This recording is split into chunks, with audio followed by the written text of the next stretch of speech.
Three গজেস dam চীনে হুবই প্রদেশে ইচাং শহরের ঠিক পশ্চিমে ইয়াংজি নদীর উপর নির্মিত বাঁধ। 1994 সালে যখন বাঁধটির নির্মাণ কাজ আনুষ্ঠানিকভাবে শুরু হয় তখন এটি ছিল চীনের বৃহত্তম প্রকৌশলী প্রকল্প। 2006 সালে এটি সম্পূর্ণ হওয়ার সময় এটি ছিল বিশ্বের বৃহত্তম বাঁধ কাঠামো। বাঁধ এবং তার সাথে থাকা জলবিদ্যুৎ কেন্দ্রটি পর্যায়ক্রমে এবং বহু বছর ধরে নির্মিত হয়েছিল। এটি 2012 সালে তার পূর্ণ উৎপাদন ক্ষমতায় পৌঁছেছিল। এই বাঁধটি সমুদ্রগামী মালবাহী জাহাজগুলোকে চলাচলের অনুমতি দেয় এবং জলবিদ্যুৎ উৎপাদন করে। এটি বন্যা থেকে সুরক্ষা প্রদানের জন্য তৈরি করা হয়েছিল, তবে এই বিষয়ে কার্যকারিতা অস্পষ্ট এবং বিতর্কিত হয়েছে। থ্রি গজেস বাঁধের নির্মাণ একটি প্রকৌশলীগত কীর্তি হলেও এটি বিতর্কেও ভরা।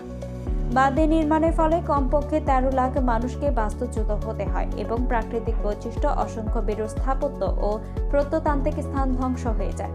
এই অঞ্চল